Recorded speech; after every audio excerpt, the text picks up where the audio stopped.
पुढची बातमी बघूयात। सर्वपक्षीय शिष्टमंडळ आज राज्यपाल CP राधाकृष्णन यांची भेट घेणार आहे। बीडचे सरपंच संतोष देशमुख यांच्या हत्येप्रकरणी कठोर कारवाईची मागणी या शिष्टमंडळाकडून केली जाणार आहे। मंत्री धनंजय मुंडे यांच्या राजीनाम्याची मागणी करण्याची सुद्धा शक्यता आहे। संभाजीराजे, जितेंद्र आव्हाड, अंबादास दानवे, वडेट्टीवार यांच्या नेतृत्वात शिष्टमंडळ राज्यपालांना भेटणार आहे। कोणते नेते नेमके राजभवनावर जाणार आहेत बघूयात। संभाजीराजे छत्रपती, त्यानंतर जितेंद्र आव्हाड, अंबादास दानवे, विजय वडेट्टीवार हे नेते राज्यपालांना भेटणार आहेत। त्याचबरोबर सुरेश धस, संदीप क्षीरसागर, प्रकाश सोळंके, नरेंद्र पाटील हे नेते राज्यपालांची भेट घेतील। आणखी तपशील घेऊया। प्रतिनिधी धनंजय दळवी आपल्याशी जोडले गेलेत त्यांच्याकडून।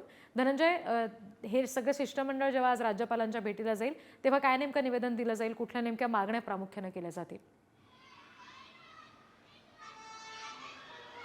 रिद्धी, बीडचे सरपंच संतोष देशमुख यांच्या हत्येप्रकरणी आज सर्वपक्षीय शिष्टमंडळ हे राज्यपालांची भेट घेणार आहे।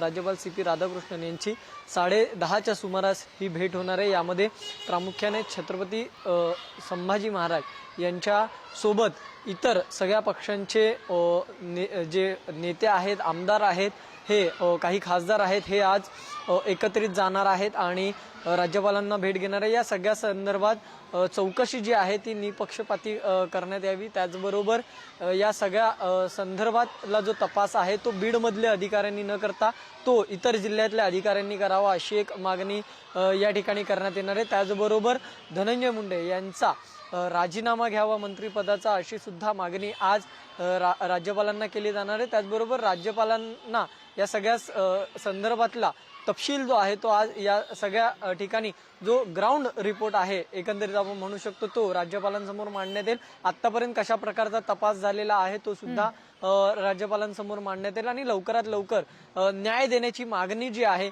ती सुद्धा आज राज्यपालांसमोर या सर्वपक्षीय जे मंडळ आहे, शिष्टमंडळ आहे, त्यांच्याकडून केली जाईल। त्यामुळे सगळ्यात महत्त्वाचं म्हणजे निपक्षपणाने या सगळ्याची चौकशी व्हावी, एक प्रामुख्याने मागणी आज सर्व पक्षांच्या नेत्यांकडून, आमदार खासदारांकडून करण्यात येईल। आणि त्याच्यामुळे तर राज्यपाल त्याला नेमका कसा प्रतिसाद देतात हे पाहावं लागेल। धन्यवाद दिलेल्या सगळ्या तपशिलांसाठी धनंजय।